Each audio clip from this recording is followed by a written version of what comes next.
Hi, Shell. Hello, how are you, Sam? I'm good, and you?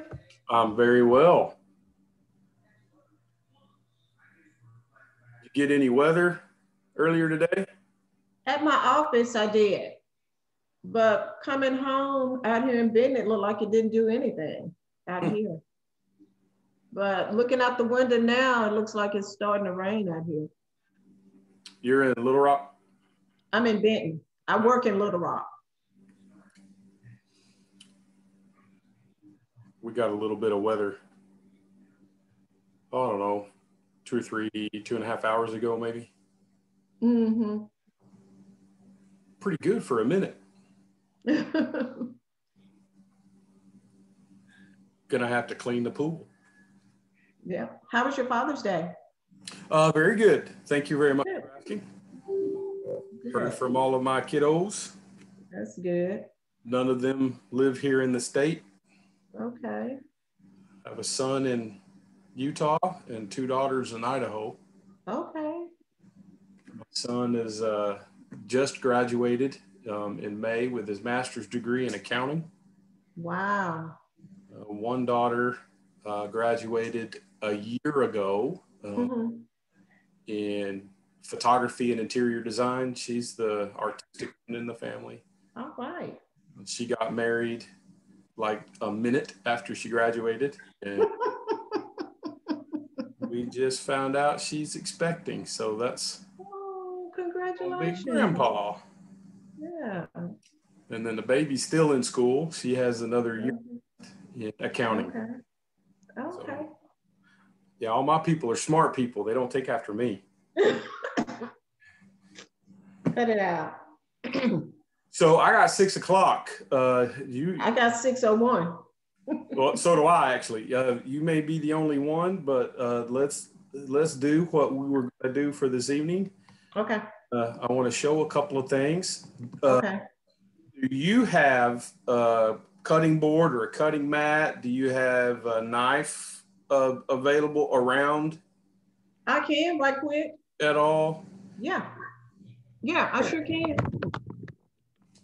Let me go get I got my knife here and I'll go get my cutting board. Okay.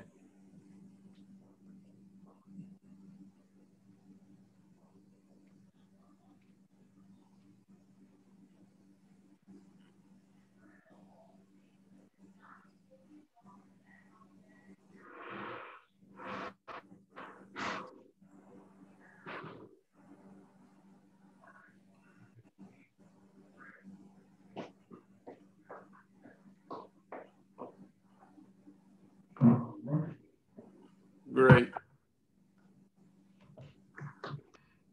Jill, hello, welcome.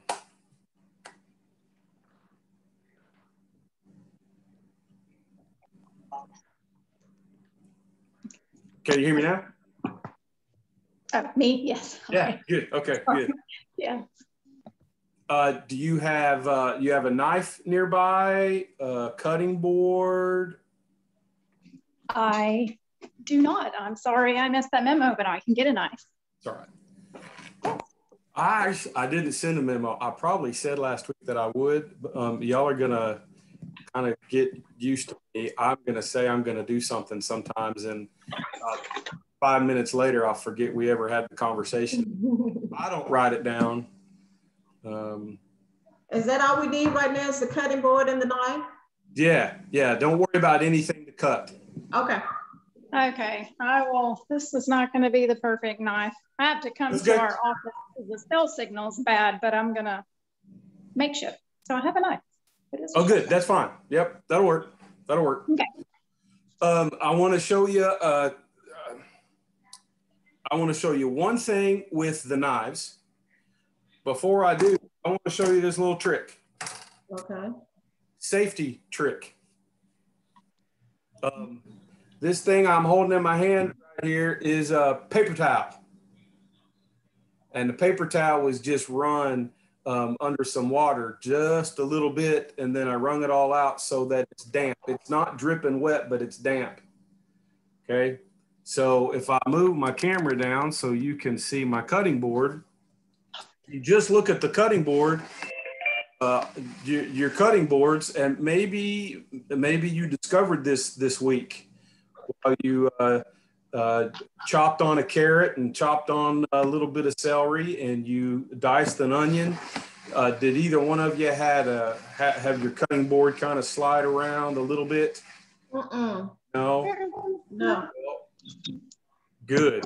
But if that happens, and if you were already doing something, or if you have a board that has, rubber feet under it or something like that, anything you can do to make sure that your cutting board remains still, set, and not move around. Our tendency while we're cutting is to chase after the cutting board. So we're moving and we're adjusting really fast instead of stopping and moving the board back where it needs to be so that we can cut safely. To keep the board from moving, great trick is just a damp paper towel. Okay. I am not a fan. Some people are in this industry. I'm not a fan of using your bar towels, your side towel. Your paper towel will also, just like your bar towel, your paper towel is going to soak up anything that might drip under the board. It's not really going to be a big issue for us most of this semester while we're cutting up celery and carrots and onion and garlic and onion and onion, and then potatoes and potatoes. We don't worry so much about that, but you'll have the opportunity later on. I keep saying later on, we're really only talking a few weeks away, to devein shrimp, peel and devein shrimp. We'll talk about safety and sanitation on our cutting board when we get to that point. The very last thing you're going to do, I'm trying to remember, could be the next to last thing that you're going to do this term. You're going to fabricate whole chicken, and you can get chicken gack all over not only the cutting board, but all over your work surface all around.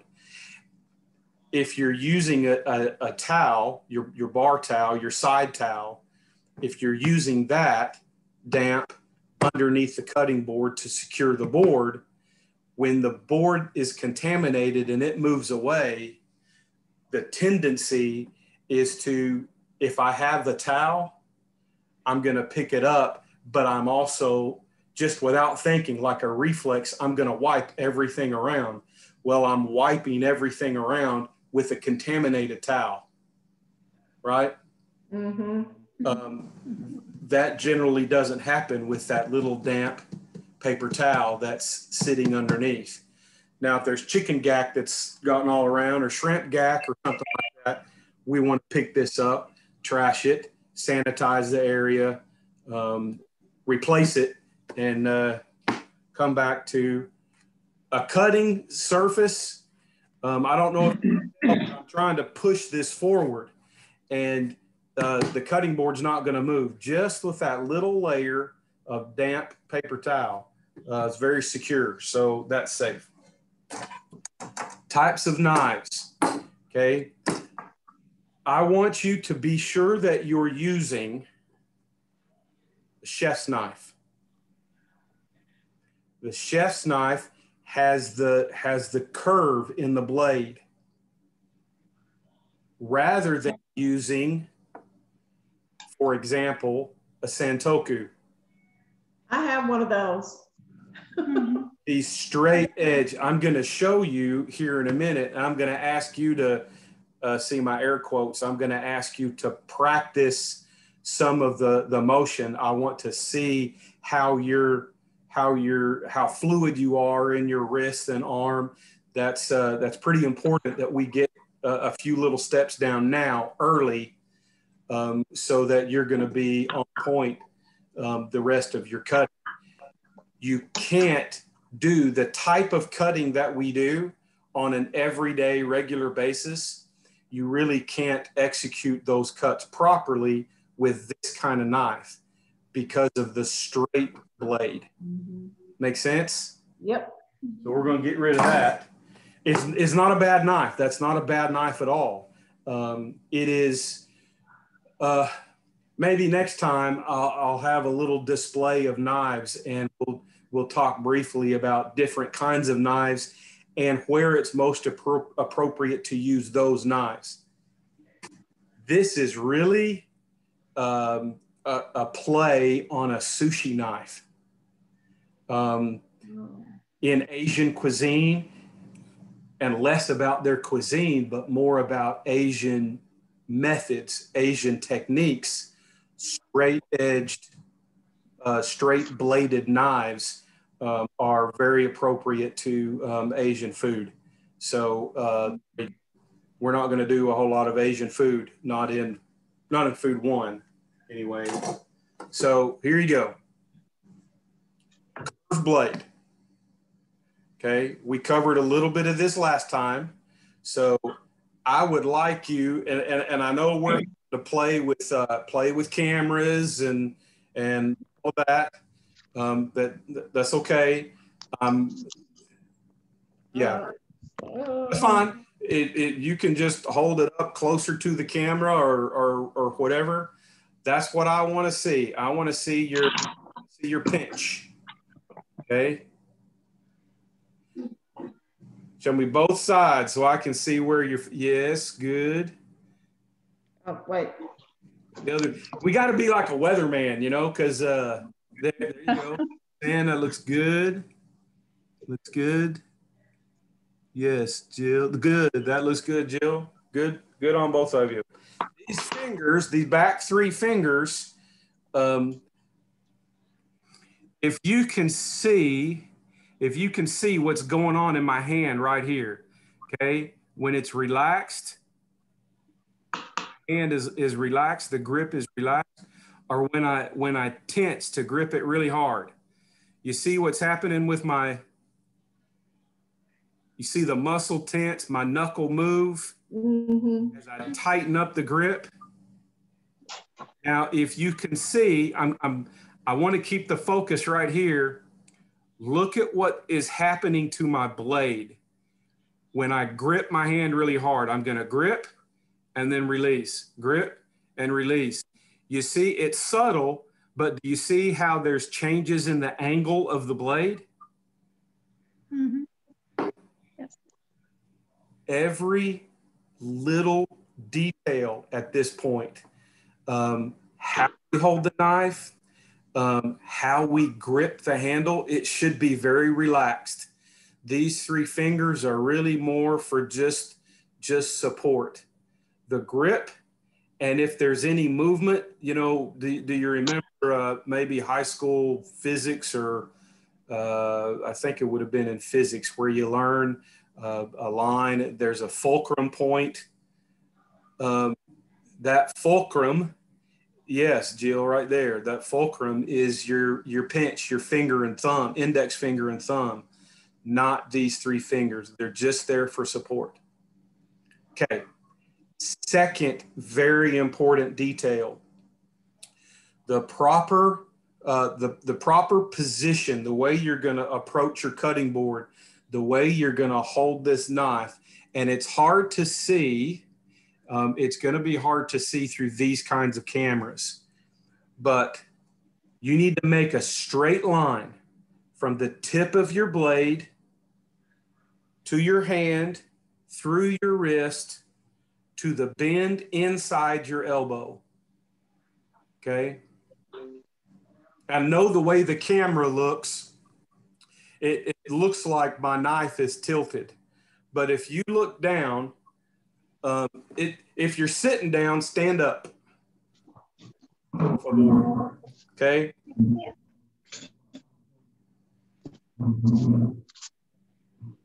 And what I want you to do is stand 90 degrees on the cutting board or your table, wherever you are. You're just going to be like 90 degrees. Okay.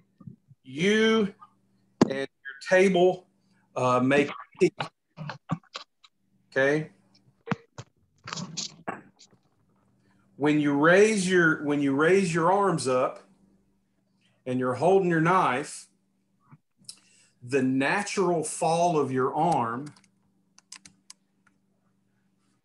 if you can see here, versus the edge where I'm standing, the edge right here, the natural fall of your arm makes about a 45-degree angle against the edge of the table. If you are standing exactly perpendicular to the table, okay?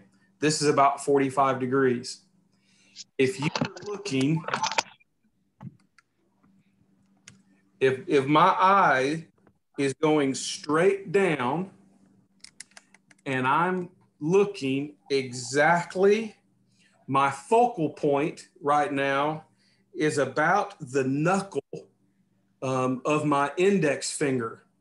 I'm looking right over that knuckle, right at the very top, the spine of my blade. I'm looking right here, okay?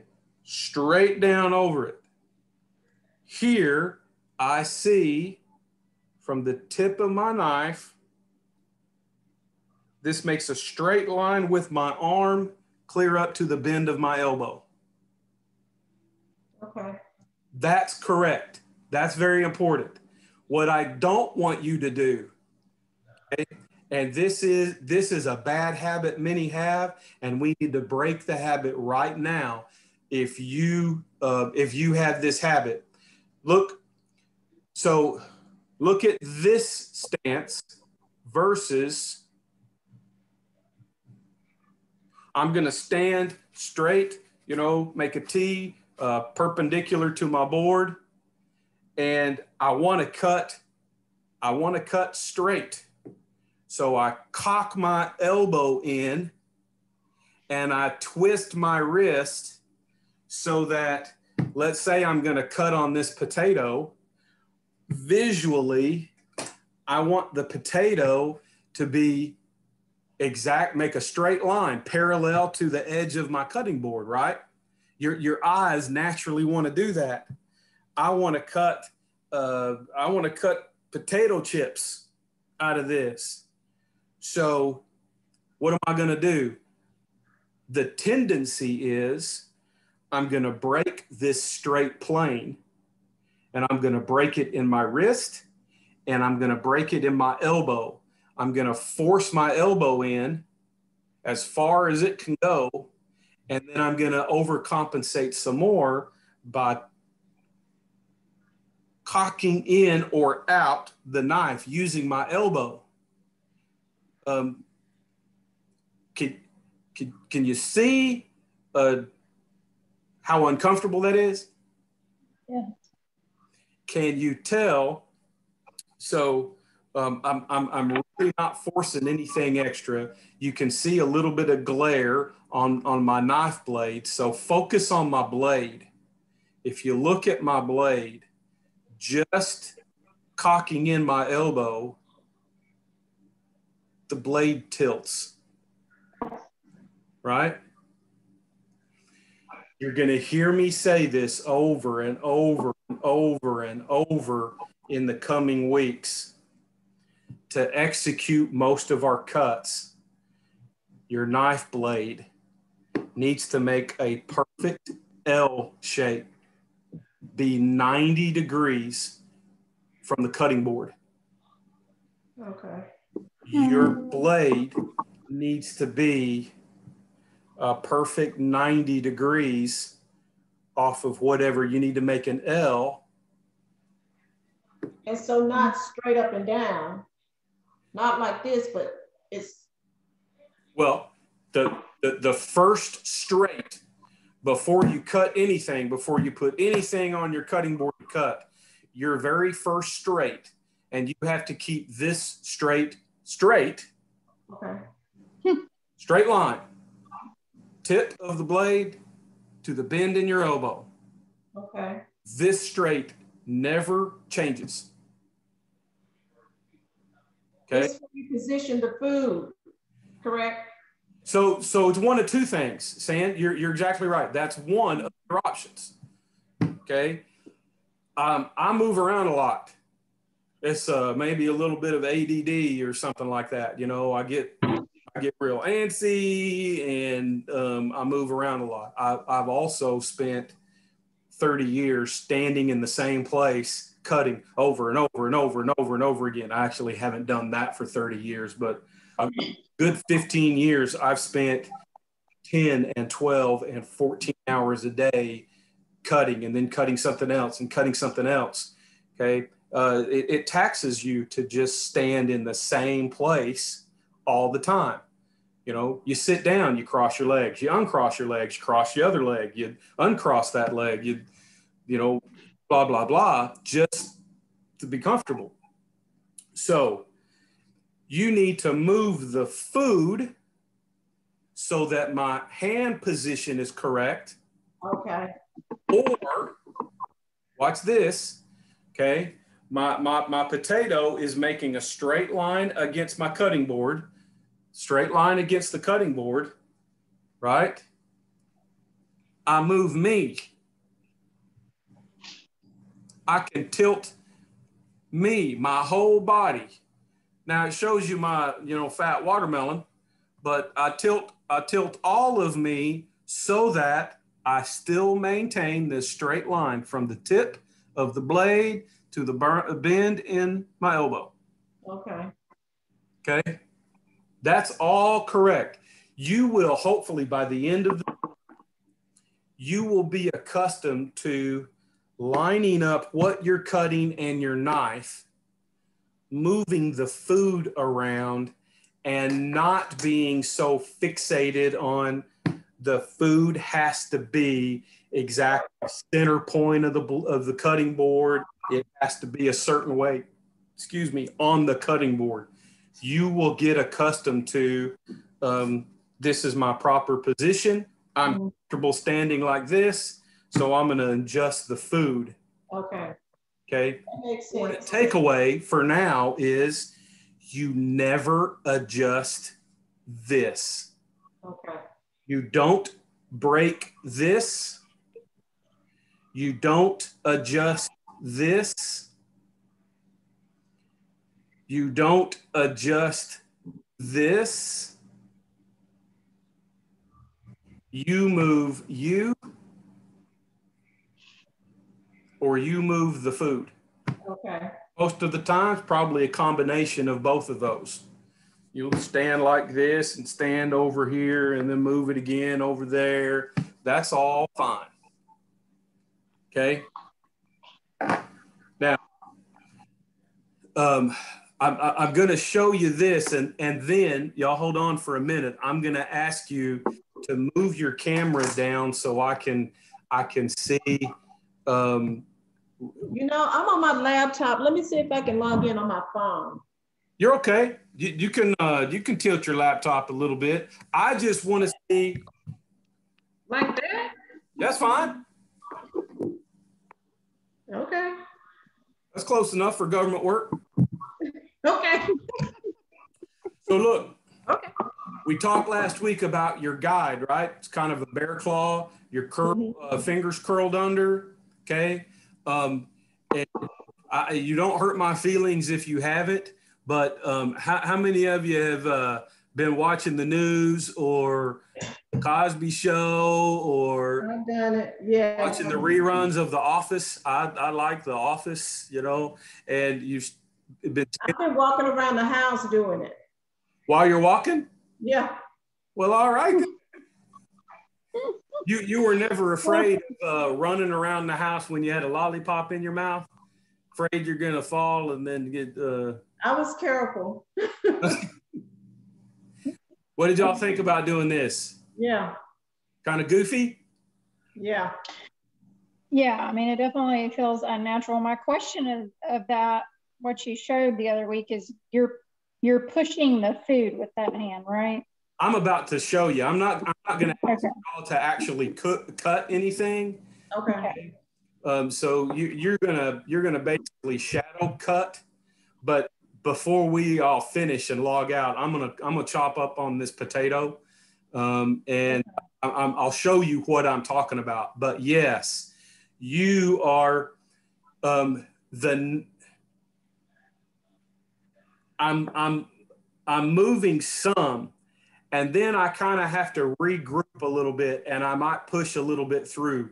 What you don't do, you don't cut like on an assembly line, and you push and push, especially with your thumb. And that's the tendency. If you're holding on to a carrot, your thumb is back here pushing the carrot through while you're cutting, right? I don't know if you're going to be able to see this very well. How do you cut your thumb? Yeah, I've cut the end of my thumb off 3 times. Oh, wow. Always in a class. Look, yeah, both of y'all have had kids, right? Yeah. So you've had to feed a baby, right? Yes. Or you've had to feed like a toddler, 2-year-old, you know, and you've 1.5-year-old, something like that, and you've got the cereal or whatever in the spoon, and they don't want it, and they're doing them stuff, and so you're doing the choo choo choo choo, and here comes the train, and comes the airplane, and what do you end up doing? Right when you're getting it up to their mouth, like a reflex, you go. You make that shape yourself that you want your kid and they eat, right? I have sat in a class and I have been cutting. I think every time was on might have been on carrot, but that doesn't matter. I'm cutting and I'm describing to the class, don't push this stuff through with your thumb, whack. Well, I pushed it through with my thumb, and you know, it happens. So don't do it. Okay. I'm not going to show you because it does kind of hurt a little bit, especially if it's onions and yeah, stuff like that. Okay. As you've been working on this has been kind of hypothetical. Now we're going to make real application of this. And here's what I want to see. So you have your guide. Just pretend in your mind that you're holding something down on your cutting board or your surface. Okay. I want to see your fingers curled. I want to see your knife saying that's, but I want you to do this, okay? Instead of up and down, because we don't want to cut like that. We don't want to cut like you see on TV. Okay. Showing off. That damages the blade. You're going to have to sharpen the blades more often if you cut like this. And so the cut is in this rocking motion. You're using the curvature of the blade, okay? Not all the way up from the tip, but on the front, 15-20% of the blade. Here's how you cut. Here's what happens when you cut. The proper cut is forward and down at the same time, all in one motion, forward and down, and then you recover. So this is exaggerated. What I'm showing you in here is very exaggerated, but you're rocking the knife back and forth almost. Think of this hand in terms of a steam engine, the choo-choo train, the little engine that could. So it's kind of a circular motion. Watch my hand. It's a circular motion, okay? I want you to do that with your knife making contact with that middle finger.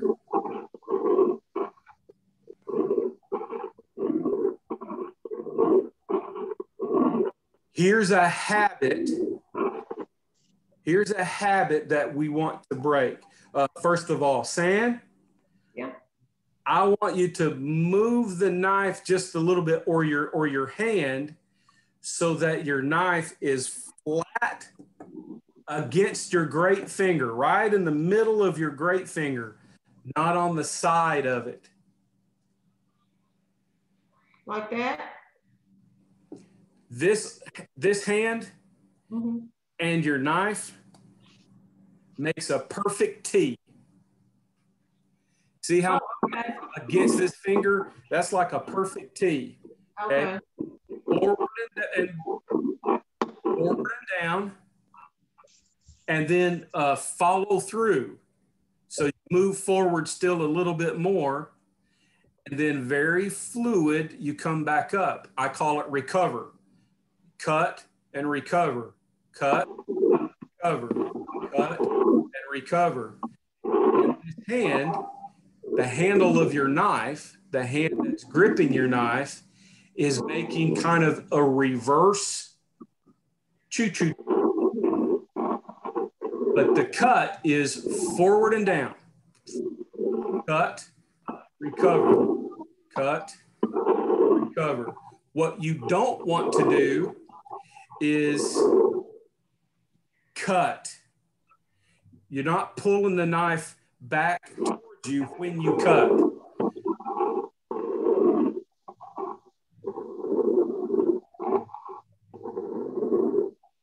Okay, Jennifer, take your index finger off the spine. There you go. Yes. Oh. That's being a pointer. We don't want to point. Yes, every time I have to remind myself to quit doing that. Yeah. Pinch. Just support against that finger, your middle finger, forward and down, and then recover.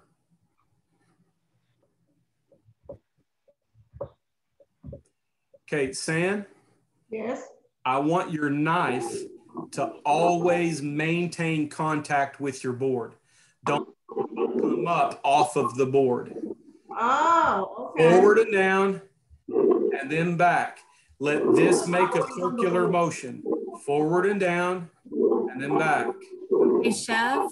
Yes, ma'am. Will you show your, let's see, what is that, your right hand? Can I see what your wrist does? Because I was noticing yesterday that I feel like my wrist is at kind of a weird angle when I'm using. Yeah. So stand up. First thing is going to be stand up. Yep. You want to be right on the board. Okay. Yeah, let me adjust. So the knife stays on the board, correct?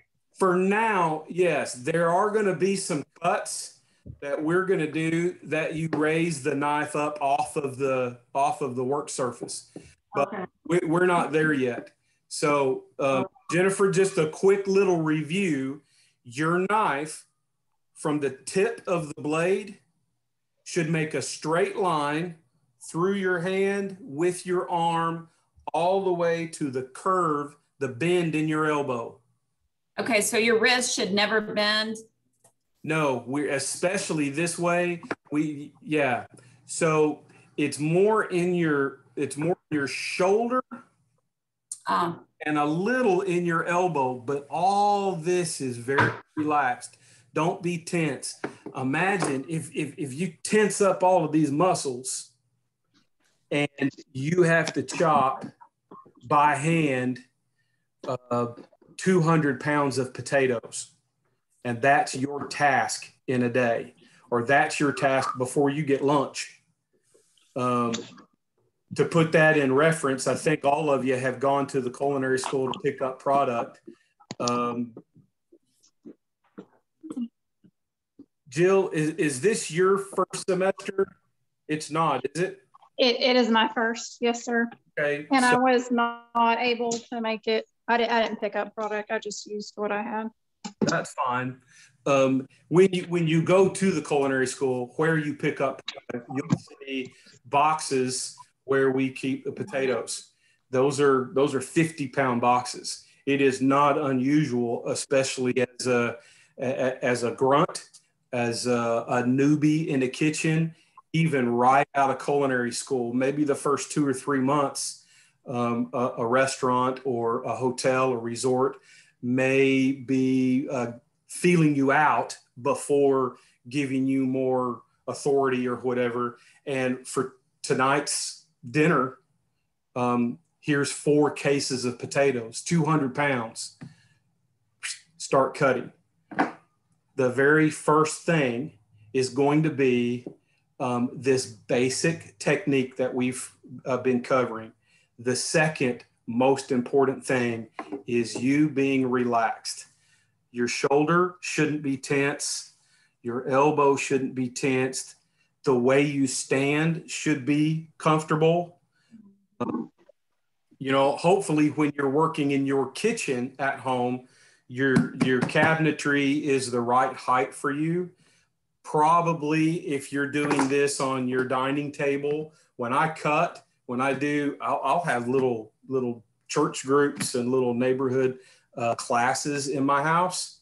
And when I do that around my dining table, you know, I'm short. I'm 5'8". That's kind of short for a guy. And still I have to bend over, and that'll do a number on your lower back. And so yeah, I'm in my dining room table now. It is kind of like. You're at your dining table now? Yeah. Yeah, you got to bend over, and yeah. We've got some instructors at the culinary school. Chef Jay McAfee is 952 feet tall compared to me, and he has to bend over at almost everything. So that's really a chore. These are the main things I wanted you to understand for now. Okay, straight line. Keep your arm, keep everything very relaxed. That helps you to be fluid. Against that middle finger, the dynamic of the cut is forward and down. So cut and then recover. You do that in reverse. Make this a circular motion, forward and down. I can't seem to get that motion. Practice. It'll just take practice. So if you're used to cutting like this, and you move the knife towards you, you move the knife backwards when you cut. The problem with that is you can't control very well and the way we cut, the volume that we cut. You know, look, in all truth and honesty and transparency, chefs get a bad rap about being control freaks. Well, maybe we're control freaks, not because we want to be in control, but we're taught from day one. It's almost like brainwashing. You have to be in control of everything. You've got to be in control of the knife, in control of the sugar, in control of the salt, in control of the amount of butter. We use unsalted butter so we can control the salt and blah, blah, blah, blah, blah. It's control, control, control, control. With that concept in mind, if I'm cutting reverse, I'm not in as much control as if I'm cutting away from me, if I'm cutting forward. In about another week or two, this is going to make even so much more sense when I describe to you in cutting a rondelle, when I describe to you what I'm looking at, what I see with my eyes to make sure that my knife is straight up and down, that my knife is exactly perpendicular to the carrot that I'll be cutting, blah, blah, blah. All of these little, all these tips and techniques and strategies add up. But the very beginning starts with this forward, away from you, forward and down motion. So can you see that very well? The angle, the way I'm standing.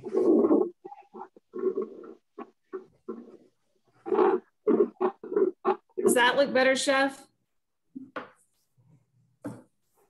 Let me see. There you go. The other way. And yeah, Jennifer, the other way. Cut away from you. Forward and down. Forward and down. And leave your knife on the board. For The whole time? The whole time. Don't raise your knife up off the board. Forward and down. Follow through a bit. And then raise the knife and come back. And is that when you cut or you're cutting forward? You're cutting forward. The cut is forward and down. And you recover. Forward and down. Cut. Cut. Cut. Cut. Cut. You're still backwards.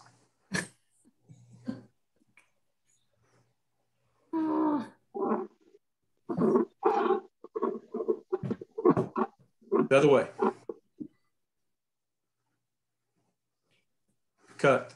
So look, I'm going to cut off a little piece of potato here. Is this because I'm left-handed? Might be.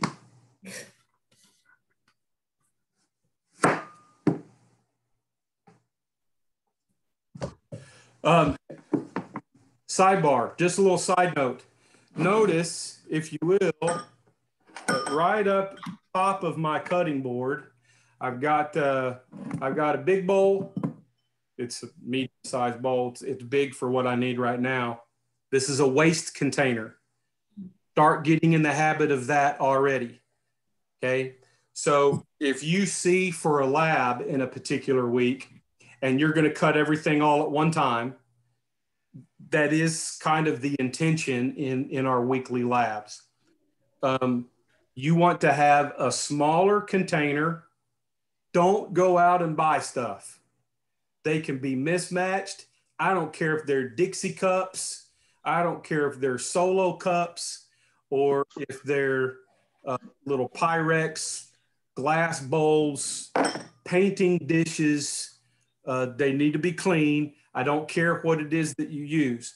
If we're going to do 3 cuts, for example, like this past week, you diced an onion, and that's all I needed in the lab. Some of you sent me included pictures of your carrot and your celery, and that's great. If you send me more than I asked for, that's fine. And I'll probably leave you some kind of comments on everything that you send. But last week, I only wanted your onion. So you're going to have a bowl ready to cut your onion and a bowl to put it in, but you need a waste bowl as well. So if you're assigned 4 cuts, you really should get out 5 bowls. Later on, I'm going to be asking for a picture of your mies. And for this class, what that will mean is you've got your board, you've got your knife, you have a side towel, and we're going to make 1 cut. So I have 1 bowl and a waste bowl. We need to be already thinking about, what do I do with my waste? Later on, we're going to be talking about differentiating between compost or garbage waste versus usable waste. I can keep this product, I'll put it in the freezer and then use it the next time I make stock, or I'll keep this for ... Okay. That was a little rabbit hole, but anyway, here you go. Now, I will say, Chef, that it's been so cool to see how the Alotian handles that. I had to cut a huge lot of heirloom tomatoes, and they saved all the remnants for future soup. Yes. Yes. That, imagine this, whether you thought about this or not ever before. If you didn't know this just about the food service industry in total, from a private independent catering company, one of your classmates, Stan, has been catering for more than a minute or two, doing little side hustle of catering, okay, to McDonald's, which is all over the world, to the Chili's and the TGI Fridays, the national moderate family dining restaurants, to the Capitol, to the Waldorf Astoria in New York, to, I mean, you name it, high end, super high end, to fast food, to independent. You are entering now in school, you are preparing for an industry that spends on average 96% of all of its revenue just to stay open. Wow. That 96% on average covers labor, everything associated with labor. It covers your food, alcohol, all of the food and beverage, your dry goods, your paper goods, and it includes what we would call fixed costs, your rent, your utilities, the light bill, the gas bill. After all of those bills are paid, you are entering an industry whose fiscal profitability, putting everything together, averages 4 to 6%. You likely keep less than a nickel of every dollar that you take in. And if you're an independent, your pay as the owner, as the chef owner, your pay comes out of that nickel. You don't include your pay in the labor cost. And because of that, how do we maximize? How do we move the needle from 4 cents of profitability to 5, from 5 to 6? It is, I can turn these potato skins into some kind of a crunchy bar snack. I can turn these larger ones, just bake them and put that in a skin-on baked potato soup. I use the meat of the potato for the good stuff, for the hash browns, for potatoes, and I use these scraps for potato soup, potato salad, some crunchy things, you know. Then I try to yield 100% of the potato. And cut these things off. You know, potato costs 25 cents, 15 cents. But if I'm not careful, I'm going to waste a third of it. There's a nickel going in the trash. Okay. A nickel's not that big a deal. But it adds up. It does. It does. It does add up. So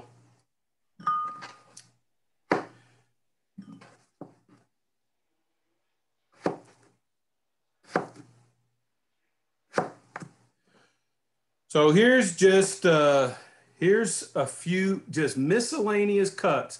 And I know I'm cutting potato on a white cutting board. And unfortunately, we haven't developed this technology yet. I can't Zoom with just a webcam. So I hope, can you see? It's a little bit yellow, a little bit. So that's the cut. I'm not trying to cut any particular size or dimension. I'm just cutting away.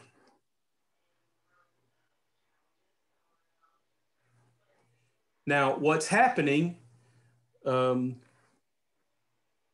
potato is staying exactly same spot. What's moving is my middle finger. actually all of my front fingers. That's what's moving, okay? As small as this is, the only thing that's really supporting that potato is my middle finger, my guide finger. My knife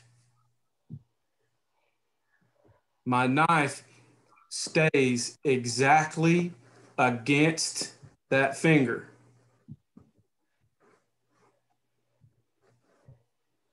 Make sense? Yes. Let me do another one from this same angle. Okay.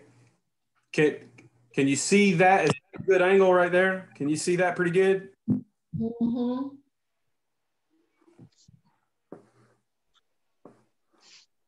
Your middle finger is backing up. It's backing up so that you can cut. Okay. Cut. Mm-hmm. Cut. Cut. Cut. Cut. My knife is maintaining contact right now with the cutting board. It's not coming up off of the board at all. So then if you're right-handed, you're cutting the food from right to left? Yes. Yeah. Right. Okay. I was thinking that left hand was pushing the food forward, but it's not. Your finger's walking backwards. My finger's walking backwards. Yeah. A knife moves. I move. Okay. But the ingredient needs to stay put. Stays the same. Stays put. Okay. If I got it. Okay. Remains stationary, that's just as important as putting that damp paper towel under my board so it doesn't slide around. Stable, set in one place. Okay. That's safety 101 in what we're doing. Okay. I can take off. You're saying the food is staying in one place. The food is staying in one place. It's not. Okay. Let me do one more. I got one more ready. Right here is moving, going backwards.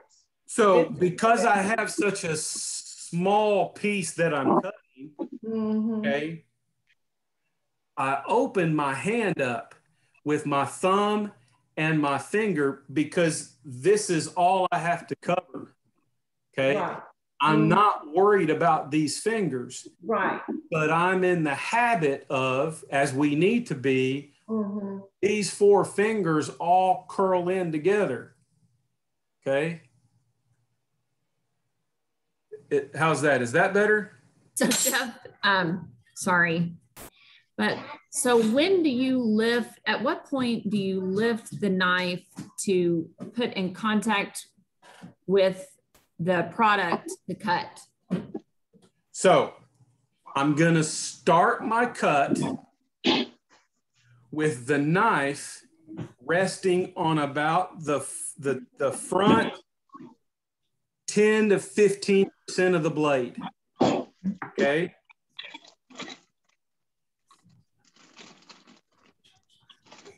I don't lift actually. From here, my cut is forward and down at the same time. And I follow through. So I push the knife through even past the cut just a little bit. And then I raise it and pull it back. As I pull it back, I move, my knife is maintaining contact. I move my finger back just a little bit. Now, exaggerated, what's gonna happen is, in a way, your knife is kind of walking like this, but it's so minute. So as I pull back, I'm going forward and down, I'm pulling back while I'm also maintaining pressure against this finger. That's why we were doing this rub this last week. And then, as I'm pushing against this finger, while I'm making this motion, as my finger pulls back, okay, Jennifer, a little bit better. There, you keep working on that. There, that's 1,000%. That feels so much better. 1,000% improved right there. okay? As my ingredient, so turned upside down, as my ingredient gets smaller and smaller and smaller and almost goes away, this grip gets smaller and smaller and smaller and tighter to this. We'll be cutting other things that are wider. And so you're going to end up with a grip that's like this, really, really tight. Okay. You start off spread out. And as you cut, you bring this in, you bring this in, and you bring this in until you're at the very end. Okay. So Chef, watch this for me, because this is what I was talking about. Like as I'm doing that motion, my knife handle hits like my under wrist. Uh-huh. Is that okay? Sort of. It's whatever's comfortable for you. I might suggest, do you have an 8-inch chef knife? What? Do you have an 8-inch chef knife? No, but I want to get one. I used that one at the Alotion. I like it much better.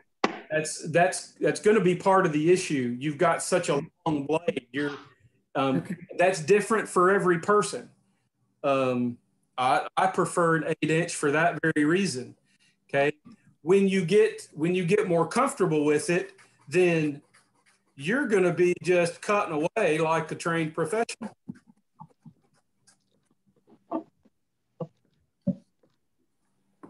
Okay, so does your right hand, so I know the left finger walks back and you're chopping in, so is your right arm rotating or is your body? Body. Your body is rotating. Yeah, because remember, you don't want that, you don't want to be like this, but you don't want to ever end up like this either. And so that straight line is maintained always, and you might shift just a little bit. If you're cutting something little like this, okay, what also works, what may have come through in some of my cuts online in Blackboard, is you're gonna cut some, and then you're gonna move some stuff out of the way and kind of regroup that cut and continue cutting. So Sam is cutting this long celery. You may cut 2 or 3 or 4 inches of that celery and then reposition it instead of you keep moving this whole 12 or 14 inches. Because the more you do that, you are going to be changing the angle that you're cutting, if that makes sense. Yeah. Yeah. If you're cutting this, it's straight. As I work around it, see how the angle of my knife changes against it? And later on, we're going to need to maintain that 90 degrees all the time. So you'll cut a couple of inches, 3 or 4 inches maybe, and then kind of regroup and cut another 3 or 4 inches. Does that help? Does any of this help? Yes. Yes, so much. Oh my gosh, so much. Yes. I believe this week, you're going to start mincing some garlic. Yes, I saw the video. You're going to paste some garlic as well. Yes. 2 things really, really fast. Mincing garlic, okay? Yeah, mash and you do I use 3 fingers. Like this. Yeah, you're going to smash it, okay? Mash. Pasting, mincing. This, you're going to rock back and forth, okay? Your knife never comes off the table. Yeah, you just do it like that. What you're doing is this. Remember, the cut is still forward and down. And so this is highly, highly exaggerated. So please understand that what I'm doing right now is very exaggerated, but you're doing this. forward and down, cut, recover, cut, recover. Doing it so small, it looks like you're just pushing. It looks like you're just trying to slice it, okay? You're actually rocking it just a little bit, but you're rocking it in little motion. Back and forth and back and forth and back and forth, okay?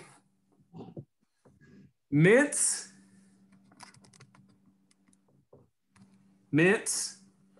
is the consistency of coarse, wet sand.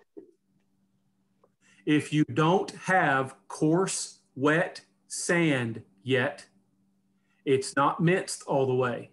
You're going to be yes, that was chopped. That was totally, yeah, that was new knowledge for me.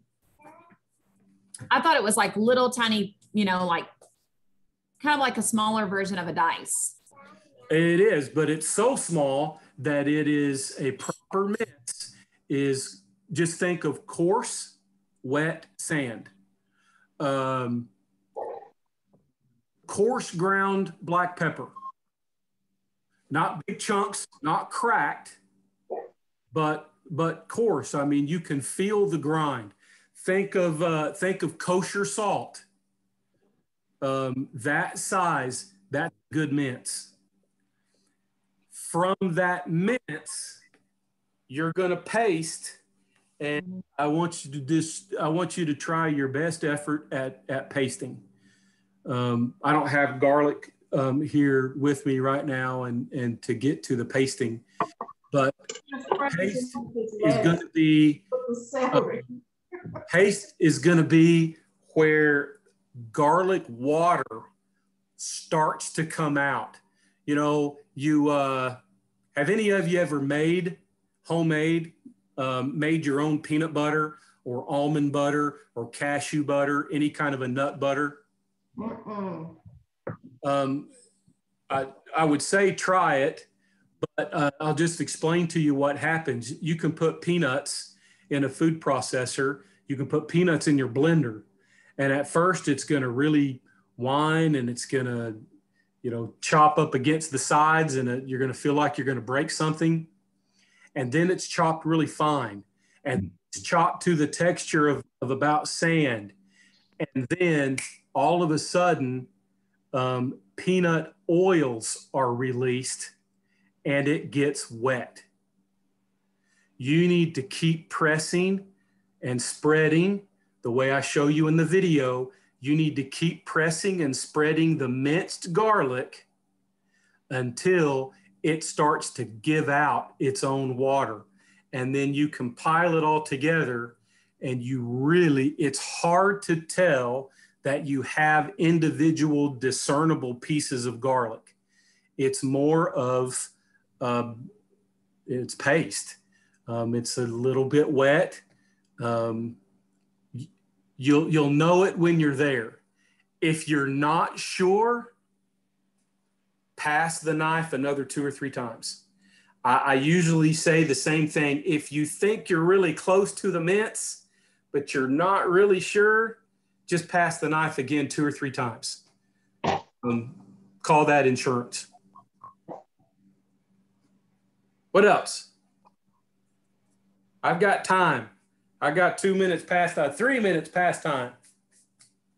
So burning question. Shirley. How do you discern, how do you discern whether to use a serrated knife or like the chef knife? For our purposes in class, till I tell you to, which is going to be breaking down the chicken and tornado, you will always use chef knife. Okay.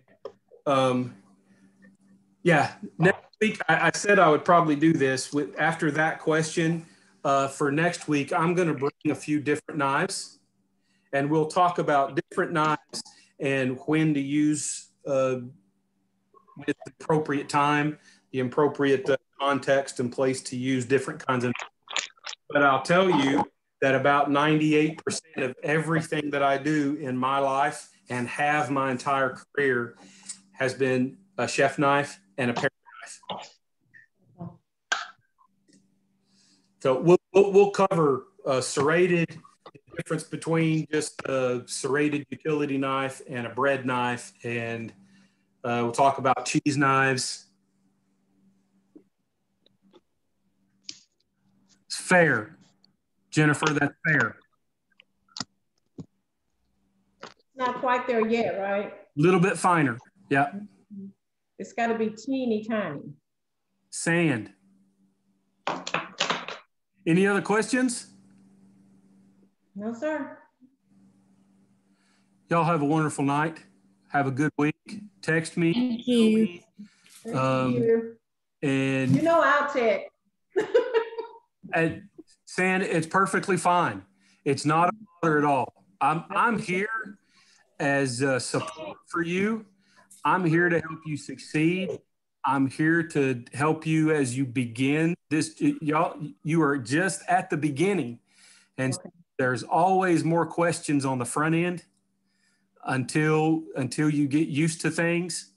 Okay. I'm in my third year as a doctoral student, and every step of the way, I've had a professor.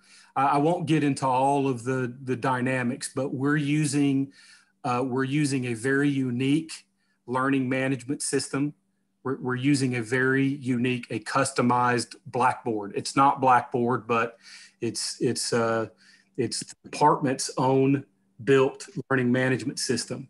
And it has to do with collaborative learning and peer teaching and stuff like that. And it's complicated, but you have to get it, and you have to get it quick. And so this professor, very wisely, I would share with y'all this same thing. In this class, even online, and more difficult things that you may not have thought about, like shooting video on your cell phone and uploading it and moving that into Blackboard, and doing a little bit with photography. You just signed up for culinary school. You want to learn to cook. You didn't know that you were going to have to do food styling and food photography and stuff like that. Mm-hmm.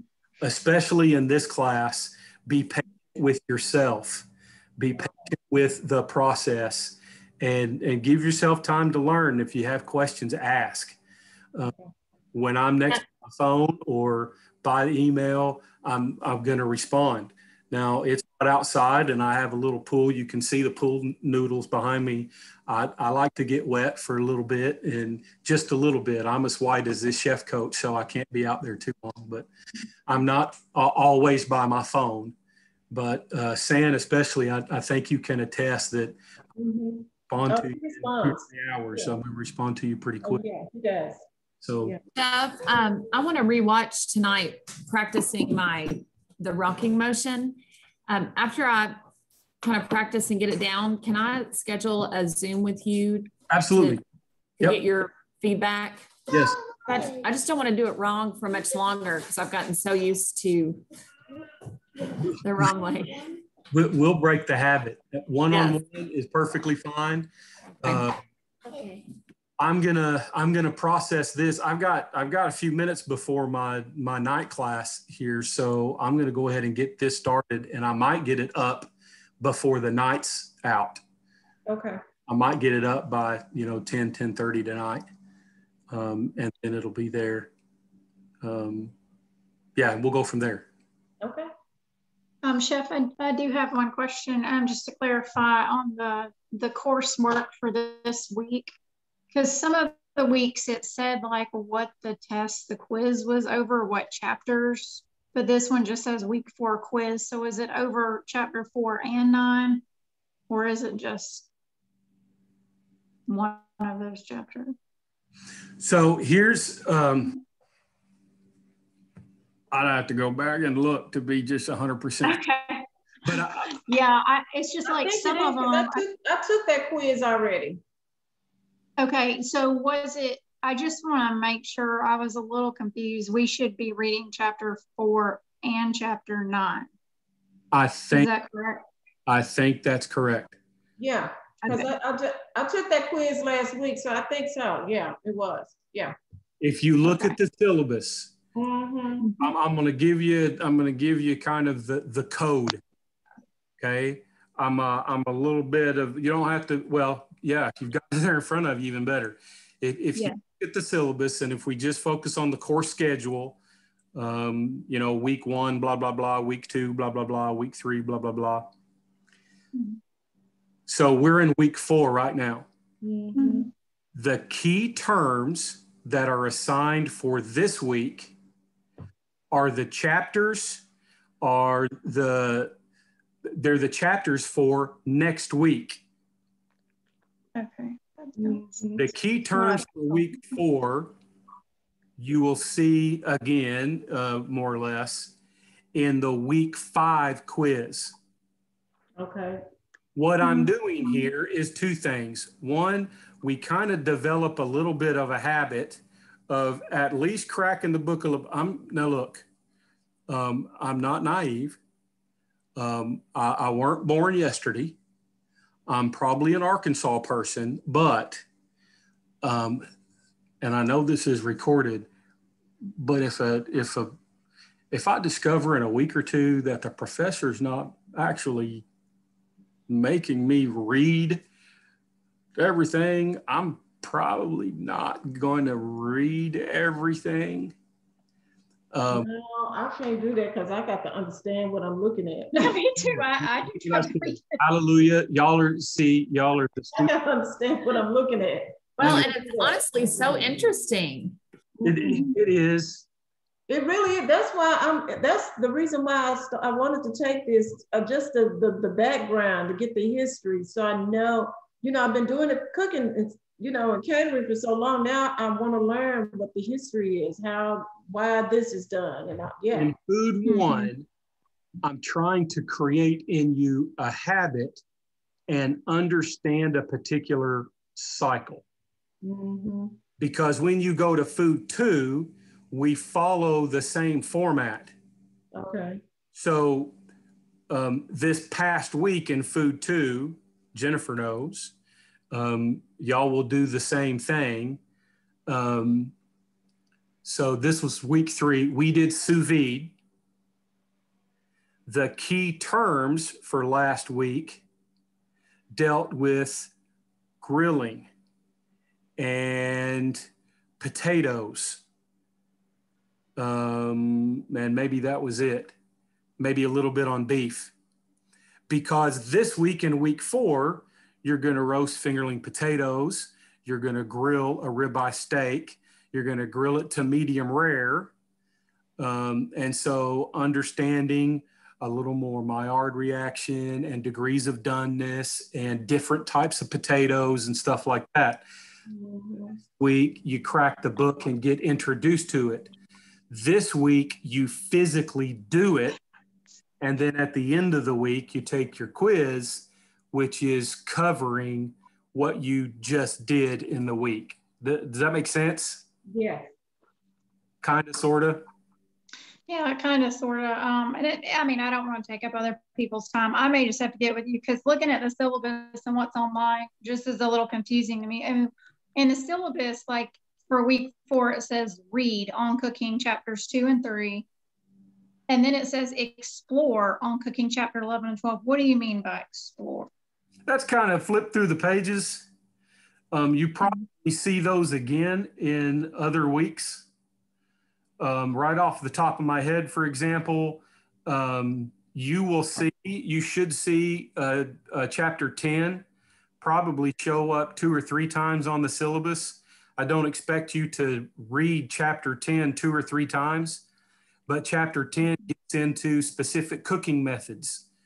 That doesn't matter a whole lot until we start making curry and pan searing chicken and stuff like that.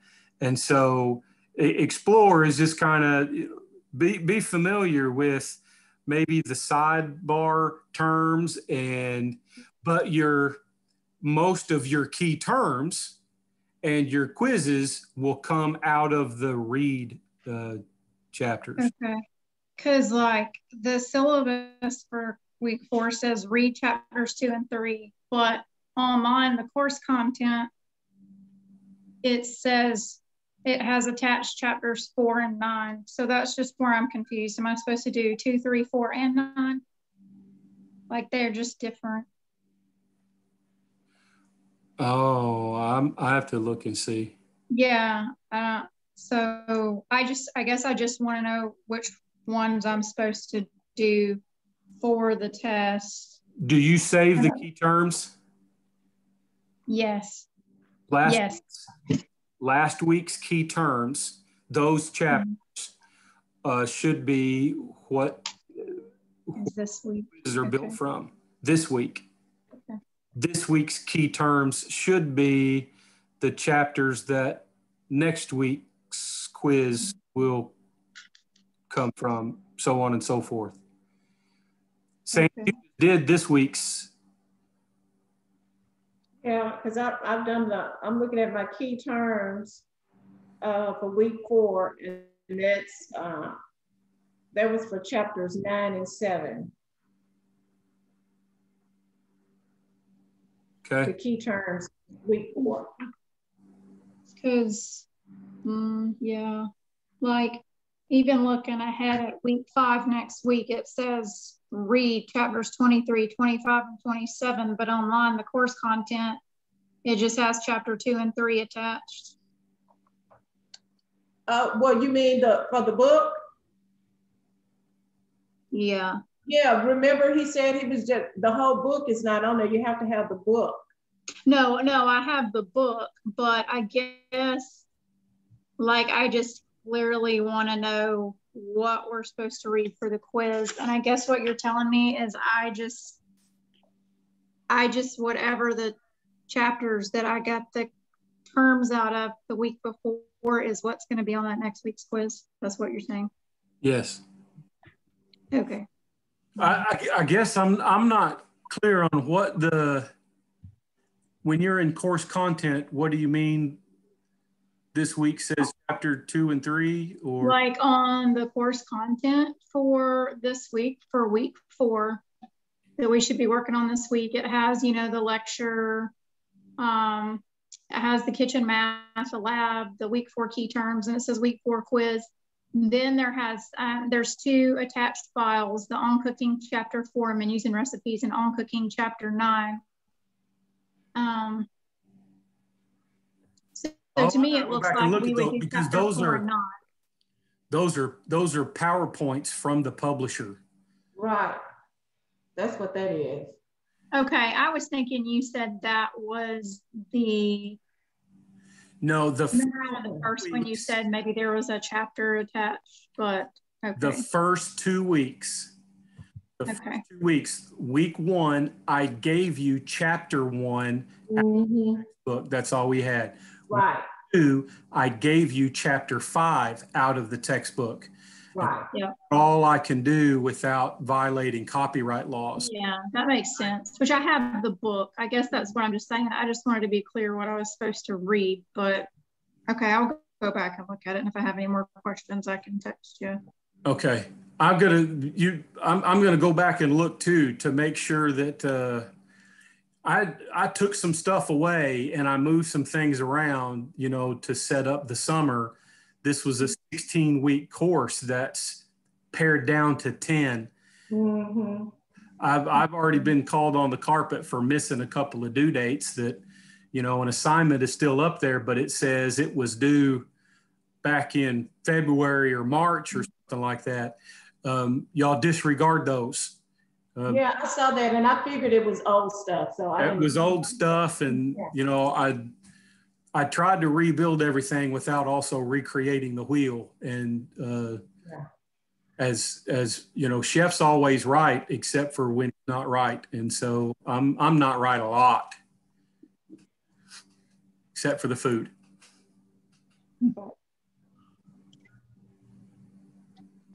And I didn't realize, how do you say that? Chiffon? That cut with the basil of the spinach? Chiffonade. Chiffonade. Okay, so I've been cutting my collard greens like that, and I didn't know there was a proper name for that. There's a proper name for it. That's how I cut up my collard greens. I take them and I roll them, and that's how I cut them. When I saw that, I was like, oh, that's what you call that? And then do you saute the collard greens? I put some ham hocks on, and some smoked jaw, and I cook it maybe about an hour beforehand because it doesn't take those greens long. I let that meat kind of cook first, wash my greens, and then put my greens on and that, and a little pepper. Now listen. I don't like mine sauteed. I like them cooked. Listen. Ball. This is how you do collard greens. Are you listening? Everybody listening? This is how you do it. You put some bacon in the pan and you cut up your collard greens, and then you throw the collard greens in the trash. And when the bacon is finished, you eat that. Oh no! Collard green dish, I like collard green. I like it too. After you've given it to the pig, and the pig, which is God's most perfect recycling program, has turned all those collard greens into my bacon and ham. No, and then you fry you some hot water cornbread to go along with them collard greens. Oh yes, that sounds good. The cornbread's fine. That's great. And the collard greens are fine too. When you throw them in the trash, just eat the bacon or the ham that goes in with them. That's the right answer right there. We must feed the pigs, y'all. We must conserve the vegetables and give. Y'all have a great night. If you have thanks, guys. Thanks for a good. Thanks, Chef. This was fun. See y'all next week. All right. God bless. All right.